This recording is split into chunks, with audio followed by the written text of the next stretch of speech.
a sua Bíblia na primeira carta que escreveu Paulo aos Coríntios.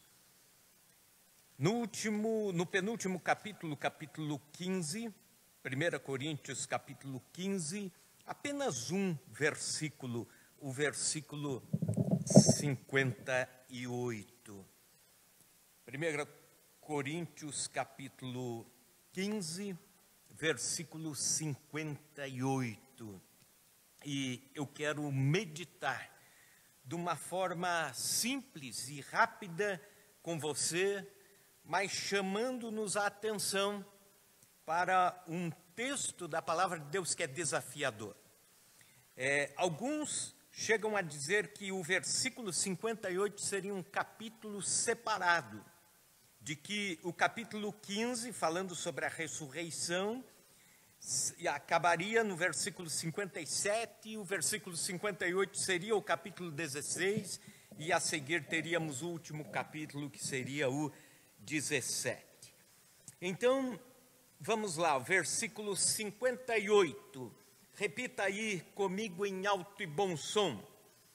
Portanto, meus amados irmãos, sede firmes, inabaláveis e sempre abundantes na obra do Senhor, sabendo que no Senhor o vosso trabalho não é vão.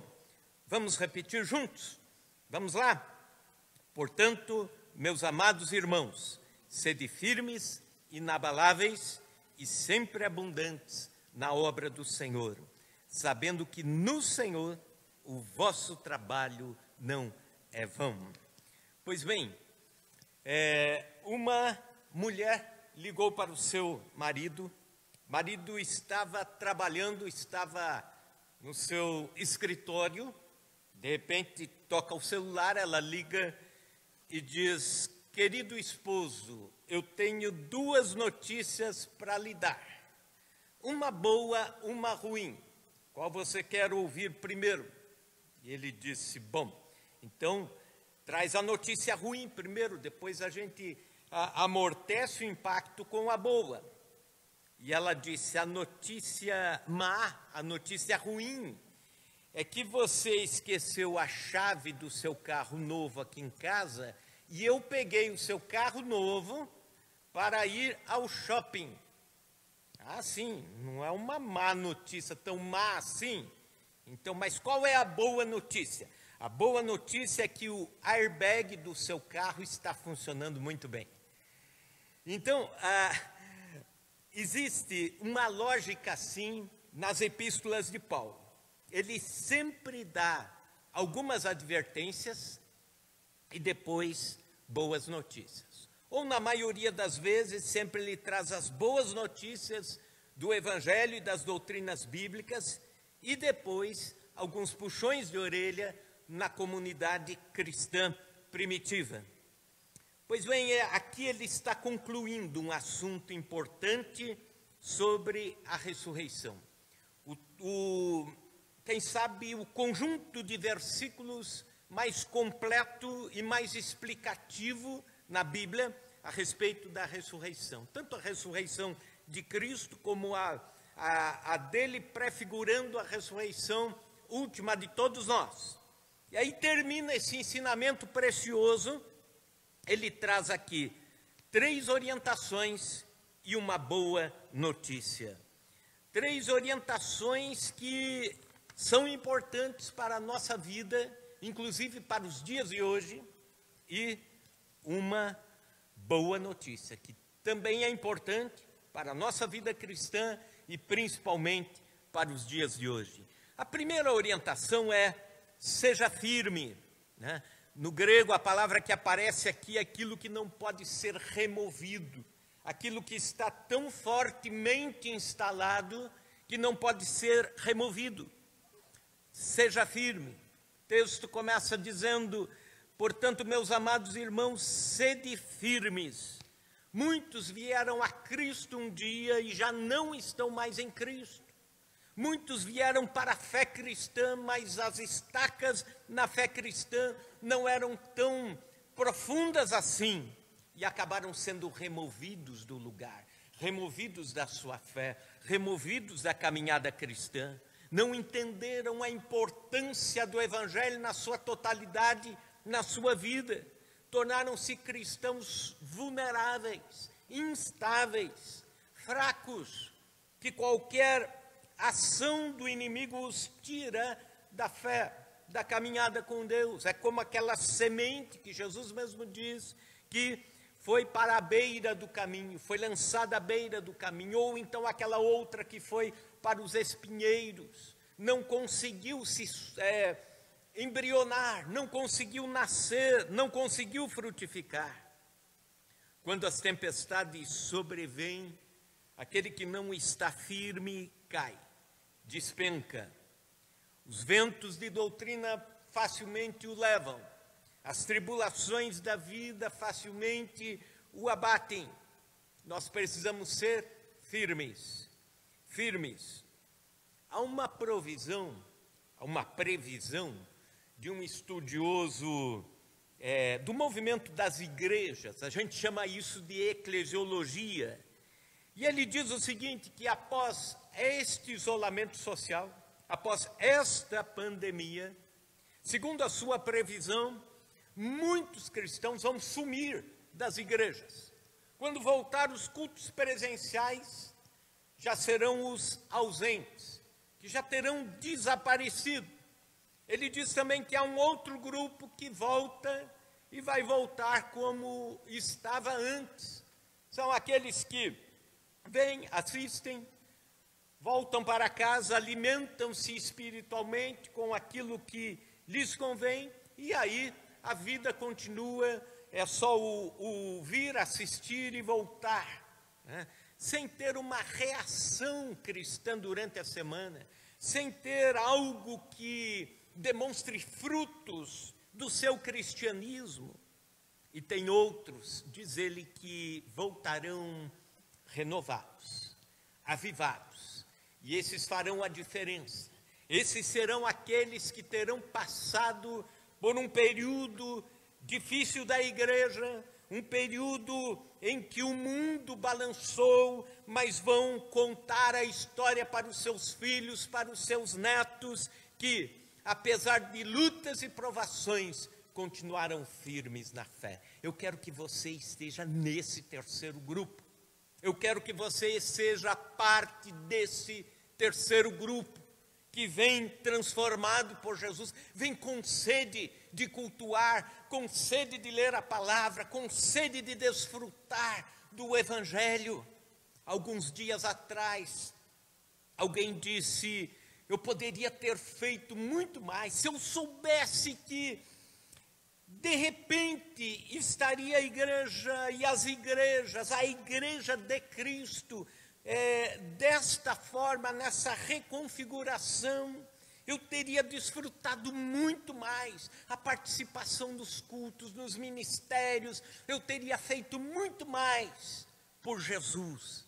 Mas, querido irmão, querida irmã, quando estivermos de volta, é a chance de eu e você fazermos muito mais por Jesus. Portanto, esteja firme, inabalável. Talvez você conheça uma árvore chamada carvalho. Pois bem, os botânicos e geólogos dizem que o carvalho é o melhor medidor de catástrofes de um determinado lugar, de um determinado ambiente.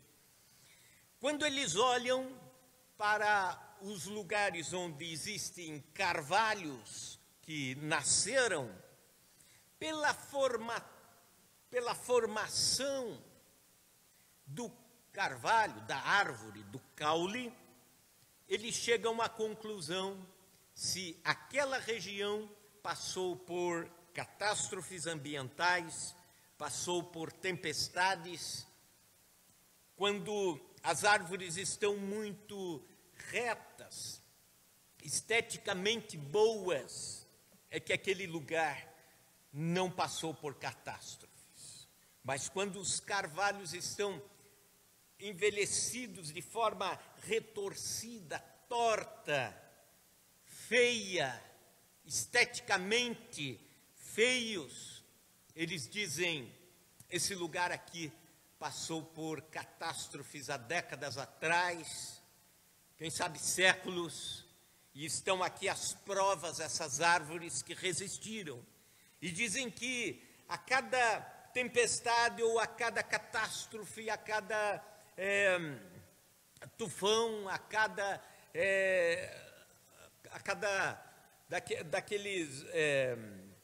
aquelas tempestades que lá nos Estados Unidos da América existem, a cada uma que passa e o carvalho permanece em pé, ele sofre uma deformação, mas depois continua. E com um tanto de deformações, alguém vai olhar, os geólogos olham, os botânicos olham e dizem: esta árvore é a mais forte. Ela passou por tantas dificuldades naturais e conseguiu ficar aí. Está aí, plantada, firme.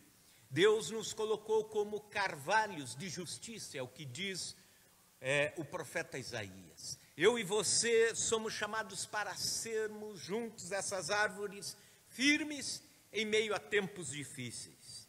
Mas como nós podemos nos manter firmes? Talvez seja esta a pergunta. Primeiro, nós precisamos ter os olhos fitos em Cristo. A melhor forma de um cristão ser firme, ter raízes fortes, é imitando a Cristo. Olhe para Cristo, imite a Cristo, procure entender o que Jesus faria se ele estivesse nessa situação X ou nessa circunstância, o que ele falaria ou de que forma ele agiria. É por isso que o autor aos Hebreus, no capítulo 12, versículo 2, diz as seguintes palavras: olhando firmemente para o autor e consumador da fé, Jesus, o qual, em troca da alegria que lhe estava proposta, suportou a cruz. Essa atitude que devemos ter. Em momentos difíceis, olhar para Cristo. Ele suportou o que era de mais difícil para o ser humano, a cruz. E nós, quando olhamos para Ele, nos inspiramos nele. Também podemos estar mais firmes, mantendo a vida de oração. Spurgeon dizia: para ficarmos em pé diante dos homens, precisamos estar de joelhos diante de Deus. E quanto mais alguém está de joelhos diante de Deus, mais em pé, em posição de firmeza está diante do mundo. Esta é uma lógica, esta é uma proporção entre oração e firmeza espiritual. Também nós precisamos nos manter firmes, mantendo a vida doutrinária, mantendo o conhecimento sobre quem é Deus, sobre os atributos de Deus. Quando você sabe que Deus é bom, você descansa na bondade de Deus. Quando você sabe que Deus é amor, você descansa no amor de Deus. Quando você sabe que Deus é justiça, você não entra num surto de ira contra a sociedade, contra tudo e contra todos, porque você sabe, a justiça de Deus está atenta.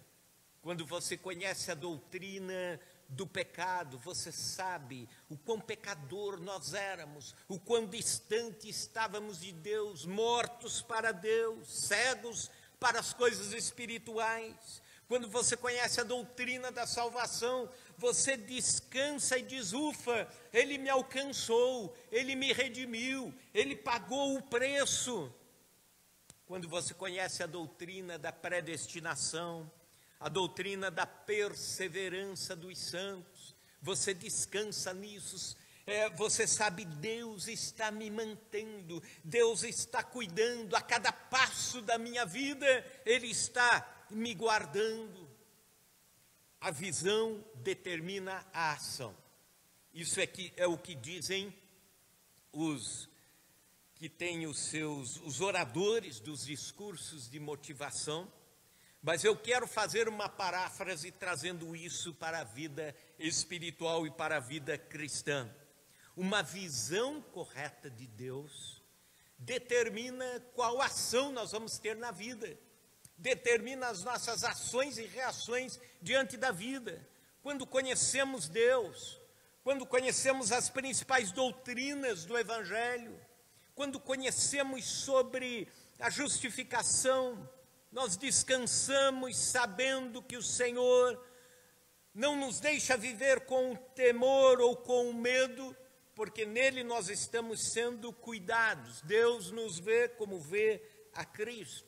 Quando conhecemos a doutrina da volta de Jesus, o arrebatamento da igreja, nós olhamos para este mundo, para as catástrofes que acontecem, entristecemos-nos sim, oramos sim, nosso coração fica compungido sim, mas nós sabemos, algo mais vem pela frente, e nós sabemos o que é. Nós sabemos que estamos indo para um dia estarmos junto com Deus, para um dia estarmos com Ele, num lugar onde não haverá mais dor, não haverá mais lágrima, nem doença. Quando conhecemos as doutrinas da Bíblia, nós ficamos mais firmes. Portanto, seja firme. A primeira orientação deste texto. A segunda é, acompanhem comigo, portanto, meus amados irmãos, sede firmes e agora inabaláveis. São termos muito parecidos, mas o segundo termo, inabalável, tem a ver com constância. É o não só não ser removido ou não se deslocar, mas continuar assim. A continuidade na firmeza. Não basta ser firme, é necessário continuar. Isso tem a ver com constância. Nós somos julgados não pelo como começamos a vida cristã, mas como terminaremos. Todos nós estamos crescendo na fé, todos nós estamos crescendo em santidade, todos nós estamos crescendo na nossa caminhada com Deus, na nossa imitação de Cristo, mas devemos continuar, é a continuidade. Se vivermos mais 70 anos, que sejam mais 70 anos continuando na vida cristã, continuidade. Se vivermos mais 30 anos, que sejam mais 30 anos constantes na fé, crescendo com constância. Muitos começaram bem a carreira cristã, mas desapareceram na sua caminhada cristã. Alguns se decepcionaram com o cristianismo, outros se decepcionaram com a igreja, talvez alguns se decepcionaram com Deus. Quando a Bíblia nos diz para sermos inabaláveis, é para nós continuarmos sem nos desviar do propósito, continuar sem desanimar, continuar sem retroceder, continuar sem arrefecer. Alguns exemplos de constância.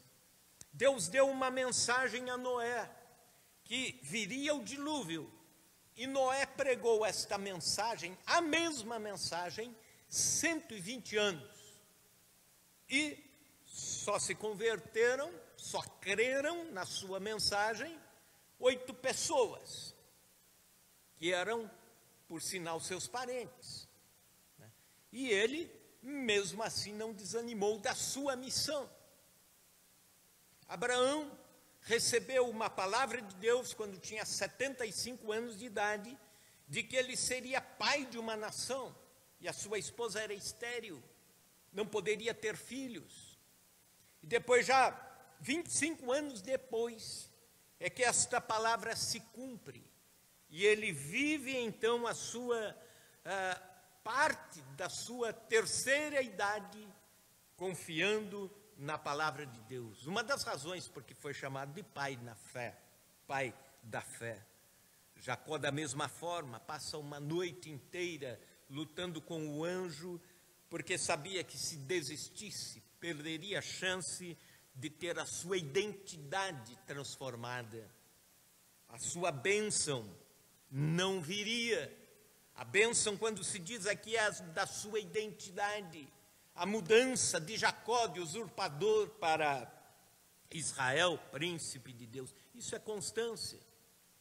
Nós somos chamados neste tempo a sermos constantes. Constantes naquilo que fazemos pelo reino de Deus. Constante naquilo que somos pelo reino de Deus, pela obra de Deus e pela comunhão com Deus, principalmente. Quando falo sobre isso, é inevitável, lembro-me de uma irmã da qual fui pastor. E o testemunho dela era muito interessante. Numa cidade no norte do Paraná, cidade de Andirá, uma cidade pequena, que quando sofreu há décadas atrás, aquela queima do café com a geada, então muitas pessoas se mudaram, muitas famílias se mudaram de lá, e a cidade entrou em decadência.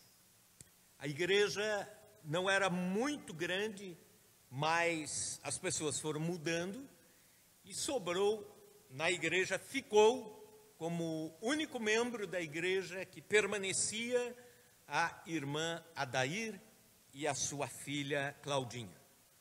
Pois bem, a irmã Adair abria o templo, limpava no domingo à tarde, e no final da tarde ela vinha, abria de novo, cultuava a Deus sozinha, lia a Bíblia, orava, cantava alguns hinos do inário, pregava, e a única pessoa que ouvia a sua pregação era a sua filha, naturalmente. E foi assim, sabe por quanto tempo? Por 5 anos. Por 5 anos, cultuando a Deus sozinha. E por vezes a denominação chegou a dizer, olha, vamos fechar, negociar esta propriedade e investir em outro lugar. Ela disse, não, enquanto eu estiver aqui, deixem que eu estou cuidando. Estou aqui orando, buscando a Deus, Deus vai dar a resposta. Dali a um tempo, começou a vir outra pessoa no culto. Dali a mais algum tempo, converteu-se um senhor e uniu-se à igreja. E aí começou a crescer novamente. Nesse tempo a cidade já estava crescendo novamente, tomando novos rumos na economia e tudo mais.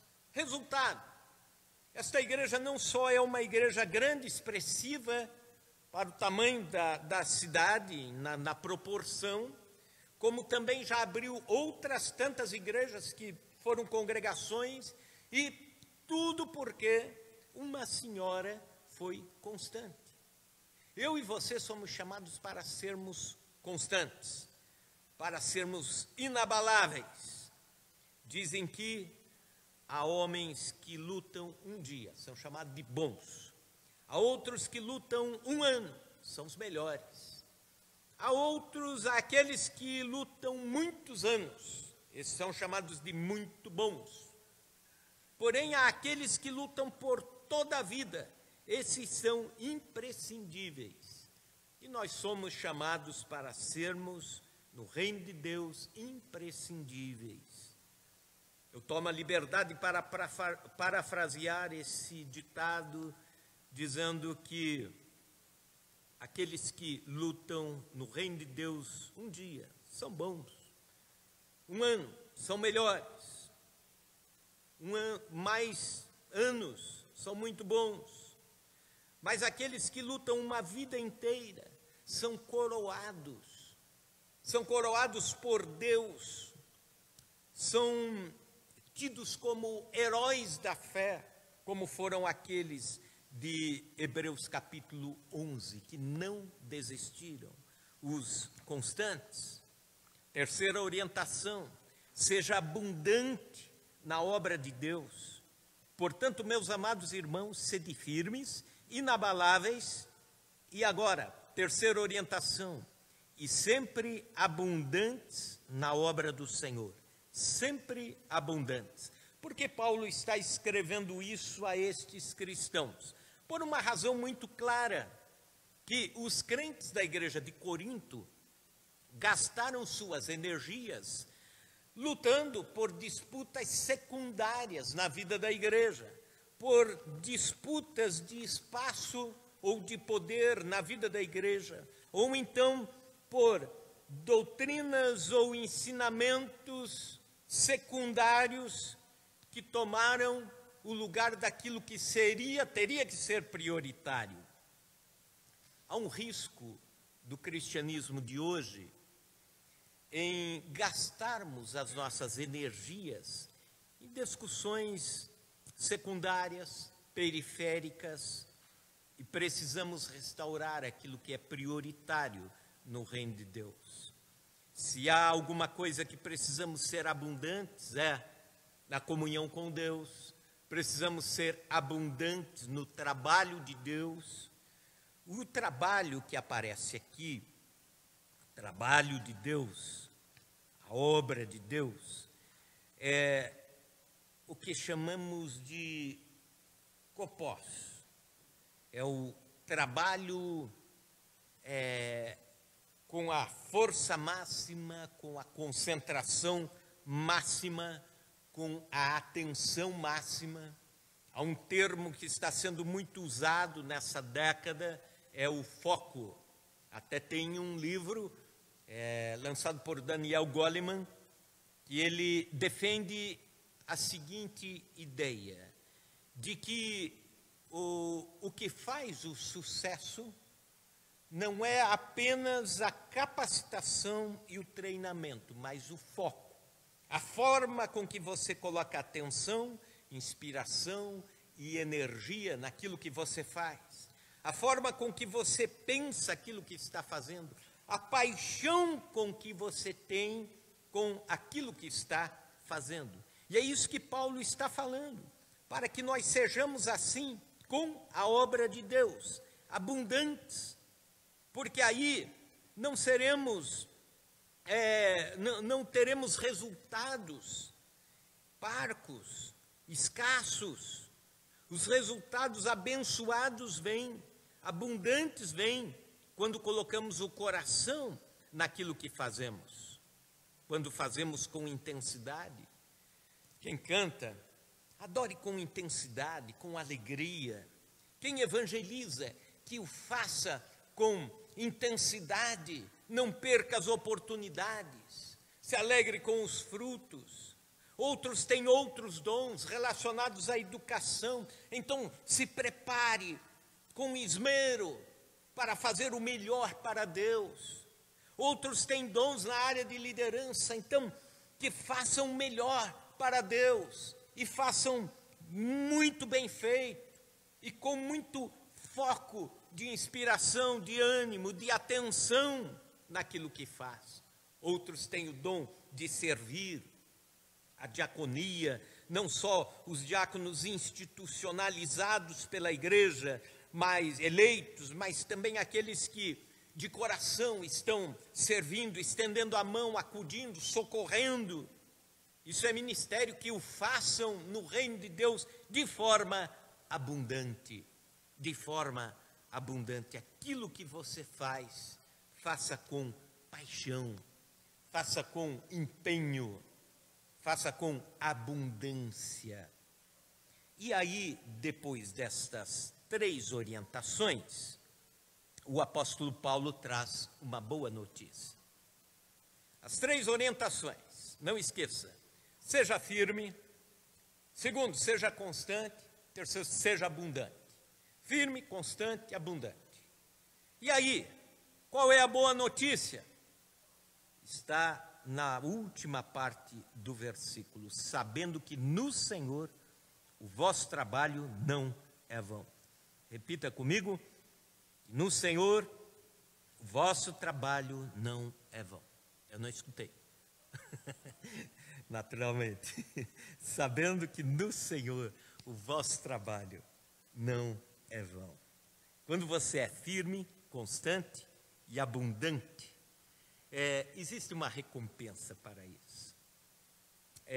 George Whitefield, que foi um pregador calvinista batista, no meio do metodismo que nascia, né? Era como o patinho feio no seu meio doutrinário, mas era interessante, ele era conhecido como o melhor pregador do mundo na sua época. E ele tinha muitas falas impressionantes. E ele era muito intenso. Ele pregava todos os dias, e havia dias que ele chegava a pregar 3 vezes, em lugares diferentes, em ambientes diferentes. E certa vez ele disse: eu nunca me sinto melhor do que quando me ofereço o máximo para Deus. Eu nunca me sinto melhor do que quando me entrego no máximo e esforço no máximo para Deus. Então o trabalho não é em vão. Isto é, ele não vai ter vacuidade, esta é a palavra. Não vai ser trabalho no vazio. Não é um trabalho apenas para desencargo de consciência, mas o trabalho cristão que vai gerar frutos por causa de Deus. Deus está dizendo, não é vão. Tudo que você faz com firmeza, constância e abundância, com essas características, vai ter frutos. Cada trabalho, cada tarefa que fazemos para o reino de Deus, para a obra de Deus, tem frutos. Quando você aproveita este momento de isolamento social para falar de Jesus para alguém, tem frutos. Quando aproveita para enviar pelas redes sociais uma pregação, uma mensagem, um culto, que falou ao seu coração e pode falar ao coração de alguém, este trabalho não é em vão, não é no vácuo, não é no vazio, ele vai ter resultados. Quando você ora por alguém, quando você pega o celular e grava a oração para alguém, ou então liga a hora, você está abençoando alguém, o mundo espiritual está sendo tocado, e a recompensa do Senhor vem. Por vezes nós não vemos os resultados imediatos, por vezes não vemos aquilo que gostaríamos de ver na hora, mas está sendo plantado. Há uma parábola, aliás, uma comparação, do trabalho cristão e dos seus resultados ao bambu chinês. Depois de plantada a semente deste incrível arbusto, não se vê nada por aproximadamente 5 anos. Por 5 anos apenas vai ser um diminuto broto, apenas um sinal de vida ali em cima da terra. Enquanto isso, por baixo da terra, as raízes vão crescendo tanto na vertical como na horizontal. E depois de 5 anos é que aí rapidamente o bambu chinês cresce e chega a atingir 25 metros de altura. Muitas coisas na nossa vida vão depender deste tempo, talvez até mais do que os 5 anos. Mas esse tempo vai chegar e talvez nós nem venhamos a ver os frutos e resultados daquilo que fizemos pelo reino de Deus ou daquilo que trabalhamos pela obra de Deus. Mas continue a fazer, continue a produzir pelo reino de Deus, continue a semear a boa semente.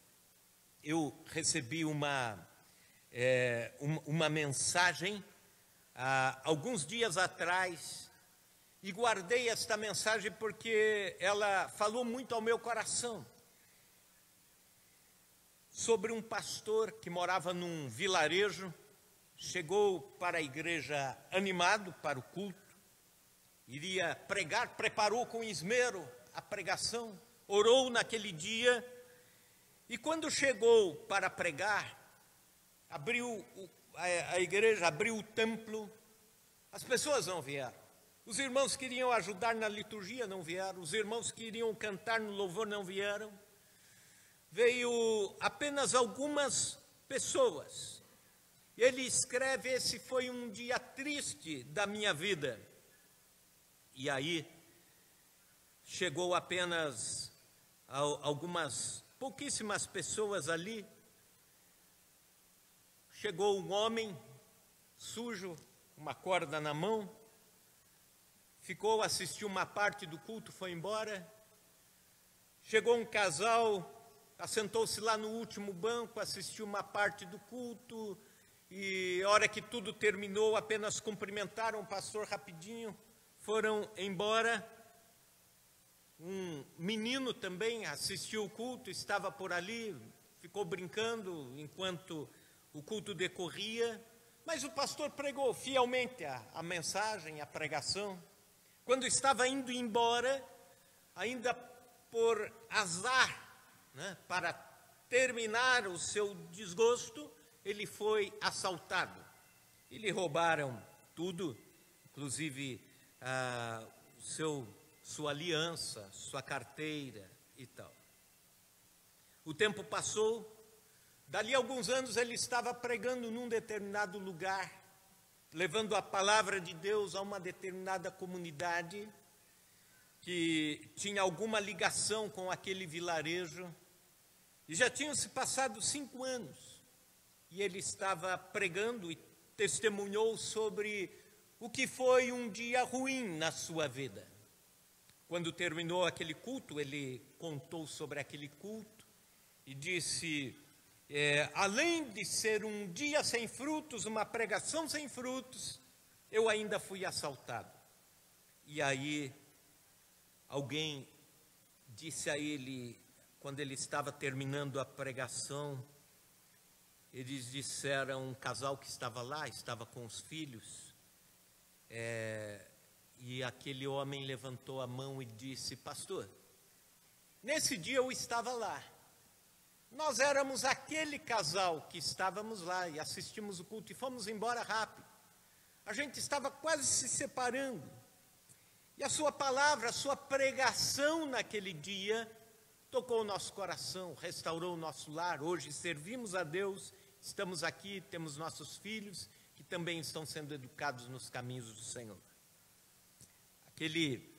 Um homem disse: eu havia ido à falência e tinha perdido tudo, inclusive estava embriagado e queria tirar a minha vida. Eu fui tentar me enforcar, a corda arrebentou, eu saí para comprar outra corda no mercado, a igreja estava aberta, entrei lá e assisti o culto. E resolvi dali para frente não levar adiante aquilo que eu queria fazer. E eu sempre quis encontrar o Senhor para um dia dizer que valeu a pena. E hoje também estou servindo a Deus. Querido irmão, querida irmã, tudo aquilo que você faz para o reino de Deus não é vão. Esta é a boa notícia. 3 advertências e uma boa notícia. Que Deus mantenha a nossa fé firme, inabalável, e que Deus dê frutos para a nossa vida, para aquilo que fazemos abundantemente no reino de Deus. Vamos ter um momento de oração, e eu gostaria de, neste dia, que especificamente você orasse por essas questões: firmeza na fé, constância na fé, abundância no serviço de Deus, na obra de Deus, nos dons ou ministérios que Ele coloca para você, nas ênfases que você tem e que faz com leveza, com alegria para o reino de Deus. Provavelmente isso é o seu dom. Ore por isso e ore para que tudo aquilo que você fizer no reino de Deus seja abençoado com frutos. Vamos fazer isso? Senhor Deus, nós queremos nesta hora orar a Ti e colocar diante do Senhor os momentos em que vivemos e que estamos desafiados hoje pela Tua palavra a mantermos-nos firmes. Senhor, queremos estar firmes e inabaláveis, firmes e constantes nessa firmeza. E, Senhor, fazendo a Tua obra com abundância, fazendo a tua obra, Senhor, aquilo que o Senhor confia às nossas mãos, fazendo com intensidade, fazendo com foco, com atenção, com inspiração.